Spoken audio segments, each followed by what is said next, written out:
Bande ko ba bolingo na tondi bino botondi na ngonga oyo bopesi ngai lelo en tout cas naza na makambo mingi ya koloba te nalingaki kaka na profite na mwa ngonga oyo epesameli ngai mpo nakoka koloba na bino makambo etali livre na ngai extrait ya livre ya RDC Centre de départ de la libération de l'Afrique entière.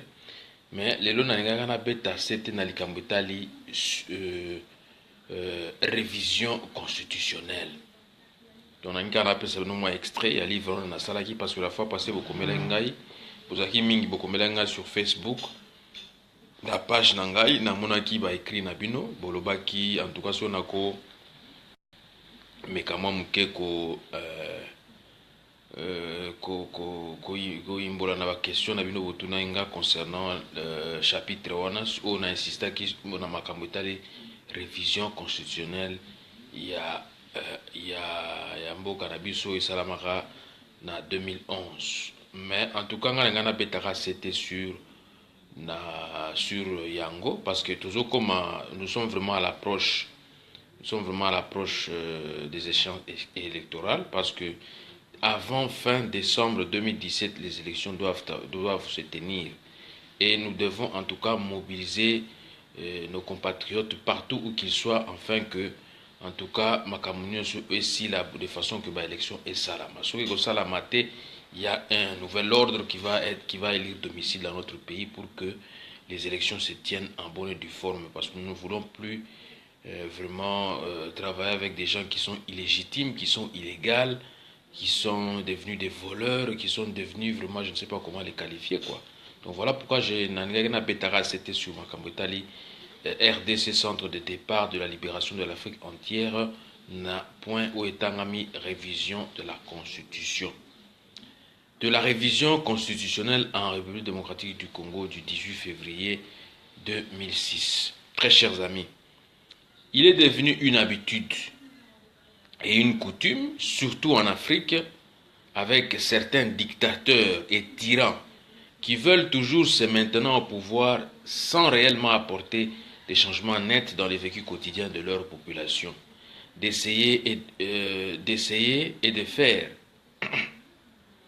pardon, qu'est-ce que j'avais dit se maintenant au pouvoir rien que pour le pouvoir sans réellement apporter des changements au vécu quotidien de la population, d'essayer de faire des manœuvres dilatoires afin de passer des lois caduques au sein de leurs parlements respectifs pour réviser sans relâche la loi fondamentale de leur pays, qui n'est autre que la Constitution, gage conventionnel d'un texte qui, en tout cas, d'un texte élaboré selon les formes spéciales qui fixent les pouvoirs des organes de l'État et, par conséquent, définit la compétence respective des 10 organes, c'est-à-dire le Parlement, comment ça fonctionne, l'Assemblée générale, il y a le gouvernement, etc., etc. Pour l'élaboration des règles juridiques en vue du bon fonctionnement de l'État de droit. Voilà pourquoi, constatant la dérive, ou mieux les dérives dans lesquelles veulent s'engager, et se sont déjà engagés certains États, surtout d'Afrique, de valider ou d'octroyer indéfiniment à leur chef d'État des licences en présidence, je disais donc, sans respect des mandats ou du nombre de mandats légitimement reconnus à travers leur constitution, j'ai jugé opportun de pouvoir passer des pétitions au niveau de la population se trouvant tant sur le territoire national qu'à l'extérieur de leur territoire d'origine, de faire des pressions sur les décideurs de ce monde ou sur tous ceux qui peuvent jouer de leur influence afin de pouvoir barrer toujours la route à tous les dictateurs ou tyrans d'Afrique et de ne plus vouloir tenter de s'éterniser au pouvoir rien que pour le pouvoir, sans ambition justifiée de pouvoir quitter les affaires avant que les affaires ne les quittent, en respectant scrupuleusement leur constitution, sans pour autant vouloir à chaque fois ou à chaque instant réviser celle-ci. En ce qui me concerne, j'étais particulièrement interpellé par le mécanisme mis en place dans mon pays d'origine, qui est le Congo-Kinshasa, où un individu ou groupe d'individus essaie de se maintenir au pouvoir par la force et par défi.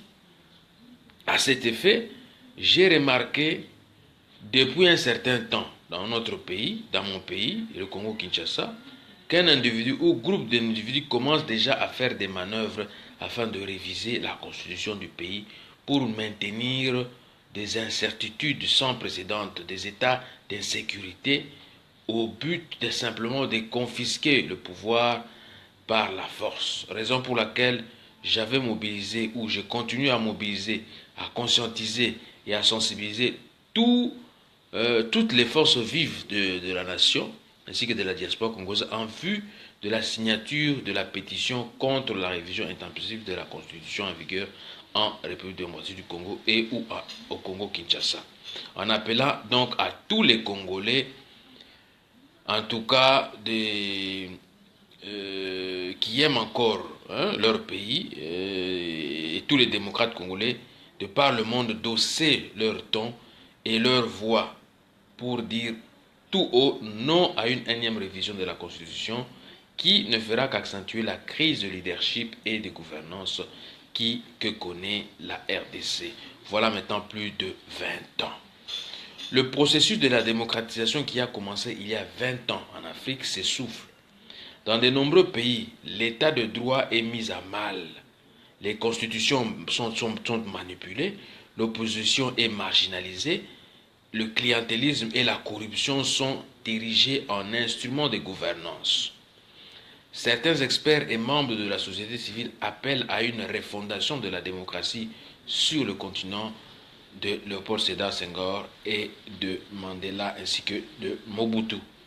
Lorsque Senghor quitta volontairement la présidence du Sénégal après avoir exercé le pouvoir pendant près de 20 ans, il était qualifié de déserteur par ses pairs, notamment par le Tunisien Bourguiba et l'Ivoirien Houphouët-Boigny, qui, eux, avaient opté pour la présidence à vie. La tradition des présidents monarques qui s'inscrutent au pouvoir n'est certes pas spécifiquement africaine avec beaucoup d'autres chefs d'État que vous connaissez. Donc ça devient comme un mal africain. Un mal africain. Donc le père qui était là, quand il décède, on prend le pouvoir, on donne à son fils ou à sa fille pour diriger le pays. Mais non, le pays a une constitution. On ne dirige pas les pays comme ça, comme à l'emporte-pièce, comme si on était dans la jungle. Voilà pourquoi je dis que c'est un mal africain. C'est vraiment un mal africain. La pérennisation et la monopolisation du pouvoir sont devenus des traits caractéristiques de la pratique politique africaine. C'est érigé maintenant au sein de beaucoup de chefs d'État africains maintenant. Ils veulent seulement se personnifier. Ils veulent monopoliser. Ils veulent rester là. C'est seulement pour le pouvoir, rien que pour le pouvoir. Alors que si nous regardons à travers la population est en train de couper dans la misère. La population ne bénéficie de rien. Toutes les richesses du pays, en tout cas, vont entre les mains d'un groupe de gens ou d'une famille. Donc la population ne bénéficie de rien. Nous devons faire quand même un effort. Nous ne pouvons pas rester comme ça. Voilà pourquoi je vous dis que les statistiques sur les dirigeants accros au pouvoir font écho au débat qui secoue en ce moment même plusieurs pays d'Afrique, où les présidents dont les mandats sont déjà terminés, ou sont déjà arrivés au point, cherchent toujours à s'accrocher au pouvoir.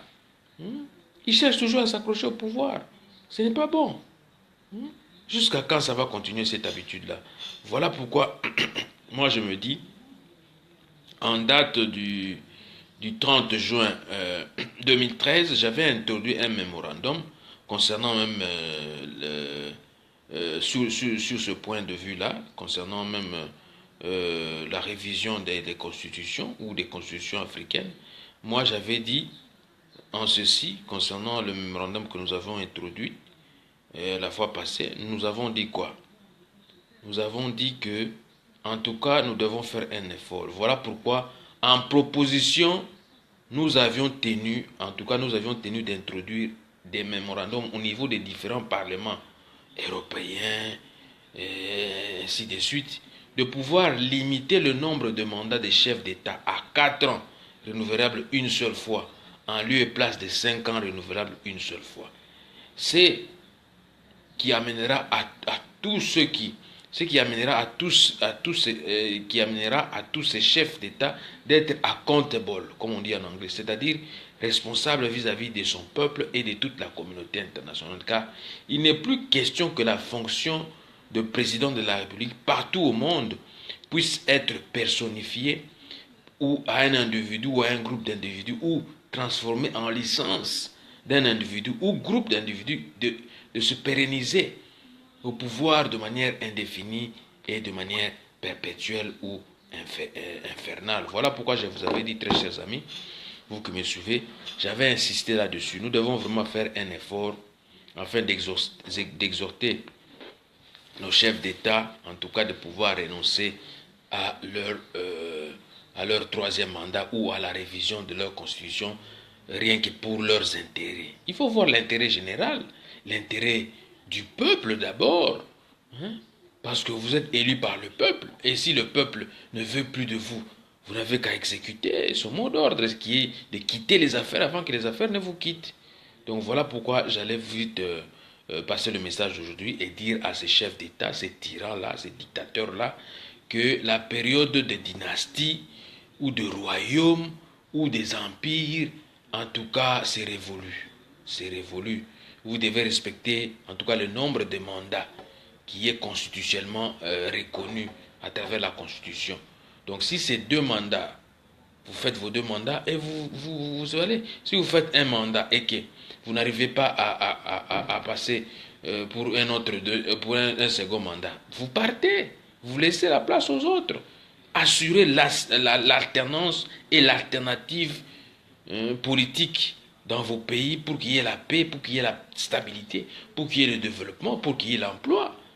Regardez un peu tout ce qui se passe dans le monde entier, avec la crise migratoire, pour la plupart des Africains qui, en tout cas, sont en train de prendre des risques écolos, des risques vraiment terribles pour venir vraiment s'engorger ici en Europe ou je ne sais pas où en Amérique.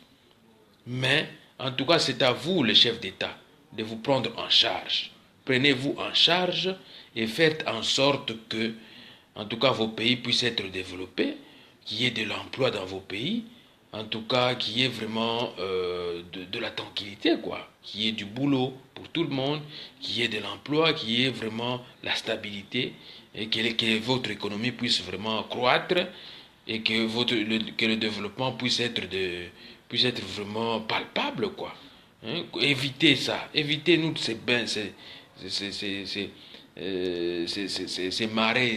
marées humaines qu'on est en train de voir là, dans la mer Méditerranée, un peu partout là, qui prennent des risques pour venir se retrouver en Europe ou en Amérique ou je ne sais où. Donc prenez vos responsabilités, respectez scrupuleusement le nombre de mandats qui vous sont reconnus par la Constitution. Si vous respectez ça, il n'y aura pas de problème, il n'y aura pas de mort d'homme, il n'y aura pas de trouble, il n'y aura pas de guerre. Mais c'est parce que vous voulez toujours vous éterniser au pouvoir. Des fois, vous n'êtes pas compétent ou vous n'êtes pas compétente. Donc il faut laisser la place à ceux qui sont compétents ou qui ont la capacité et qui ont vraiment la vision de pouvoir apporter des changements voulus en temps voulu. Je vous remercie beaucoup et je vous retrouve en tout cas dans une autre tranche, toujours sur ma chaîne concernant beaucoup de programmes et concernant l'actualité de l'heure. Je vous remercie beaucoup.